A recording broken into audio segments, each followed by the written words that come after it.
Yes, Excuse me, sir. Yes? The wing is a sheet of flame, and we're losing altitude fast. So, if you're going to order another drink, I'd recommend you do it now. How'd you do that again? Madam, it doesn't matter if you've had a bankruptcy, lost your job, new in town, had repossessions, you'll have no credit problems with us. But how can you do that? Because you're going to pay cash.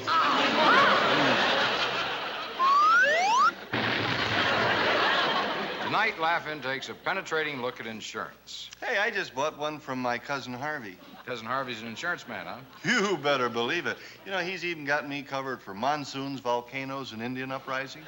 Oh, boy, have you ever been had. Monsoons only happen in the tropics. There are no volcanoes in California, and there hasn't been an Indian uprising in over 100 years. Aha! But if I'm ever climbing the Krakatoa Yes?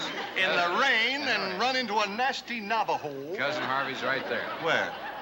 In the rain on Krakatoa with an Indian. Well, that sounds dangerous. He ought to get himself some insurance. I wonder if he'd like to meet my cousin Harvey. I don't believe. Listen, as I said, friends, tonight Laugh-In takes a penetrating look at insurance. Did you ever hear that before? Yeah, my cousin just sold me a policy. This is us arm and sling. Mend his head, Burning clothes, lying down, falling apart, etc., etc. Oh, the pain, concussion of the brain. Oh, the back, the sacroiliac. Oh, the neck, the car's a total wreck. Oh, the trauma, calling him Balmer. How could we ever live without insurance? How could we really die without a good group plan? How could we smash the car up, burn the new den and bar up without the old insurance man? Giving us trouble. Maybe you think you're in good hands with Fallstate. Buddy, those hands could have you by your premium. Sure, you can buy protection. But when you tried collection, Baby, they treat you like a bomb. But they build those fundamental, essential buildings, those accidental, provincial buildings. But comes the time for putting your blame in. frustration, then cancellation.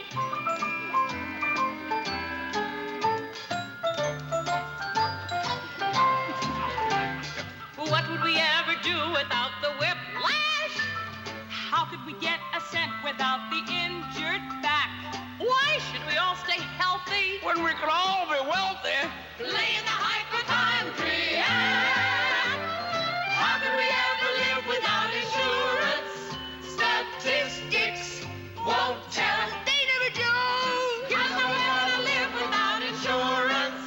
Rather carefully, but Oh, the ache, the double compound break. rather carefully, but Oh, the head, at least a year in bed. rather carefully, but very well. Insure this. Oh, I'd like to collect on my accident insurance policy. What happened to you? I was hit by a car driven by a minister. Oh, I'm sorry, boy. You're not covered against acts of God. By golly, Whacker, you've done it. You have saved Prudential Mutual a fortune. No kidding. Well, just think of it. What? You actually proved there's no such thing as whiplash. That is exciting, isn't it? Well done, Whacker. My neck! I've got good news for you, Mr. Roshkin. My company is reducing your life insurance premiums $4 a month. Hey, that's out of sight. How can you afford to do that? Well, you see, we don't just rely on premiums for income. Insurance companies take your money and invest it. As a matter of fact, we own this building that you live in. But how can buying this building reduce our life insurance premiums $4 a month? That's very simple, Mrs. Roshkin. We're raising your rent $7 a month. I just found out what NBC's group health plan means by semi-private accommodations. 3 to a bed. I think I'm coming down with something. Cough. Bubonic plague.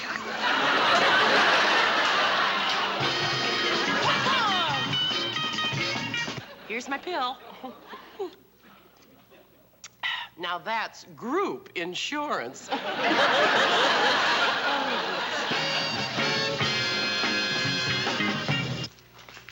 Excuse me. I'd like to collect the benefits on my life insurance policy. I have been paying for 43 years, and now I need the money. I see, sir. Let me see. According to your policy, you have, well, you're entitled to $55,000 at the age of 65. Well, How old are you now? I'm 66. Sorry, sir, you're 1 year too late to collect.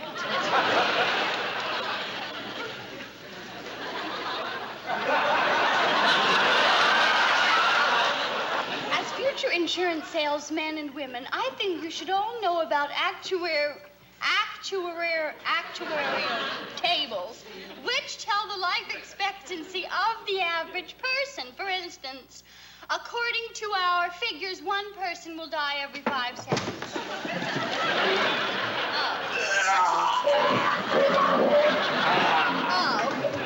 Well, on second thought, maybe it's 5 persons every 1 second.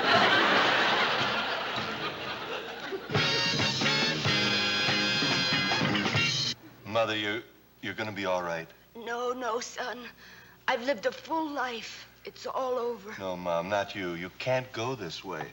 Son, remember, I want you to take over the family business when I leave. I'll do my best. Oh, I've worked hard. I had my first success at 15 when I faked falling down the stairs at the local Nickelodeon. Got a couple of $1,000 for that. The frame claim is still over the mantelpiece, Ma.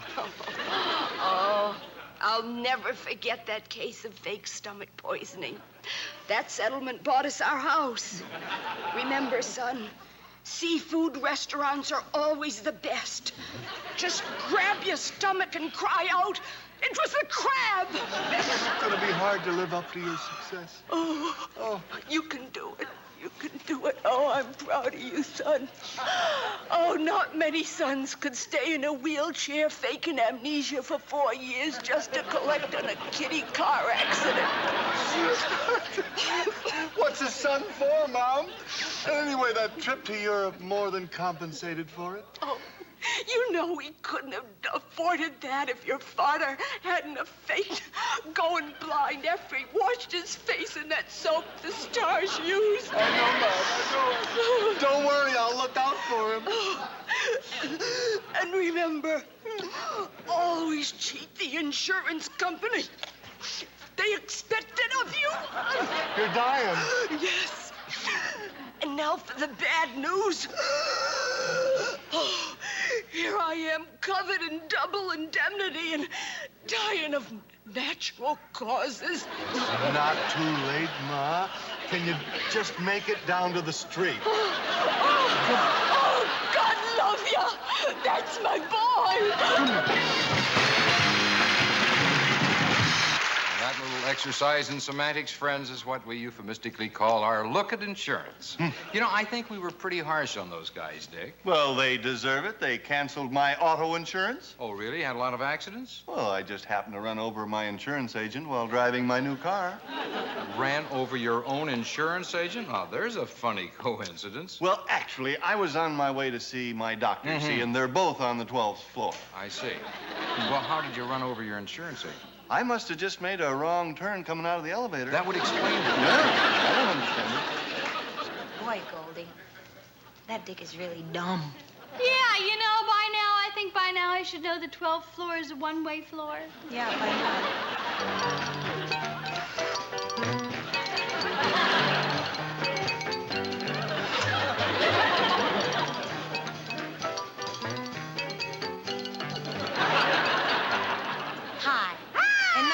Put a smile on the face of all those wonderful folks at NBNC. Just you listen. Ouch. You know, Goldie, a lot of people think I'm really skinny. Yeah, well, they wouldn't mention it if you were taller.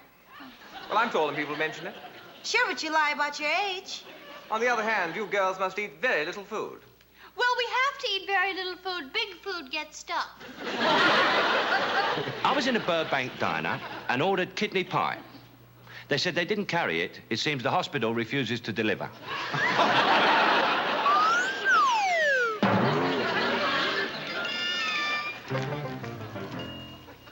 The station brick. This is a station brick, so don't let me fool you. NBC needs the moolah. Everybody loves somebody sometime. Now, didn't you say, listen, that salesman back there, the cat with the bald head? Mr. Jones. He wouldn't talk to me at all. Didn't you say that you'd sell a car regardless to race, creed, or color? That's right, regardless of race, creed, or color of the car. We're a little behind schedule, sir. Miss Beagleman will bring your tray right along. Here's your tray. Now it's time once again for Beat the Band. And here are your hosts, Marquis and Decide. Well, wrinkle me prune. Speaking of Meyer Breckenridge, you know, I still find it difficult to accept a book and now a motion picture about a man who turns into a woman. Well, Gore Vidal wrote it. Well, of course. What would you expect Gore Vidal to write about? Steam fitters? What party? What party? Where did you get to? Was there a cut here I missed? You sound like Henny Youngman. Well, I met him at a party. Henny Youngman? No, Gore Vidal. Oh, funny you mentioned the party. What? Well, it's time to go. No, it's not the same if you have to be asked. Well, if that's the way you feel about it, don't go. But they're expecting you. That's funny. I told them I was coming. Well, maybe that's the reason they don't know you're there. Well, why don't we go?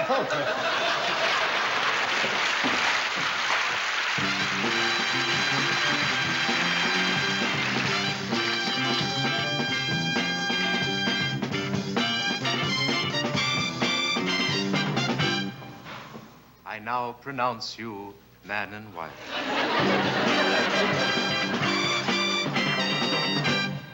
Hey, why don't you come over to my place Friday night for a late supper?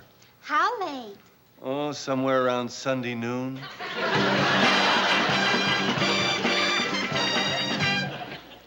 Last Saturday, I attended the wedding of two old classmates. The bride was my classmate in high school. The groom, unfortunately, was my classmate in college.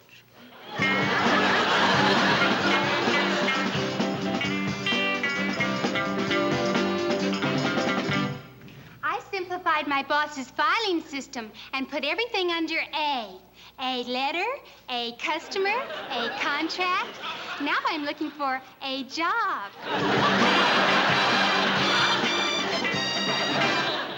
It is written that he who would chase the man-eating tiger would be well to look in the back streets of Rangoon between 9 and midnight. Boris and I joined a sexual freedom league, and within 2 weeks, our team took first place.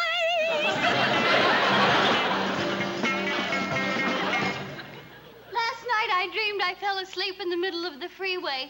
Golly, I got so scared. I got scared so much. I got up, moved over to the curb.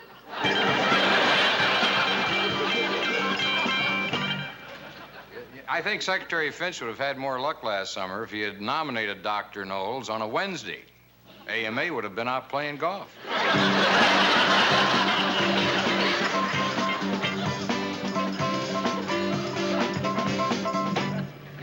I regret to report that the Beatles have fallen on hard times. I saw them the other day passing the same cigarette around.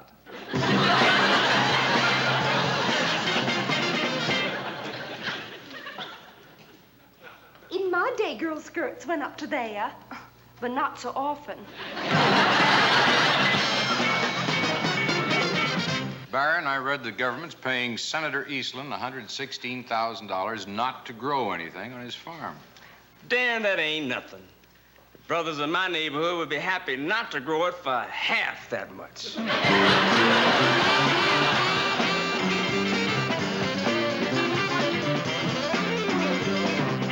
My latest underground movie, The Sex Life of a Tossed Salad, opened last night.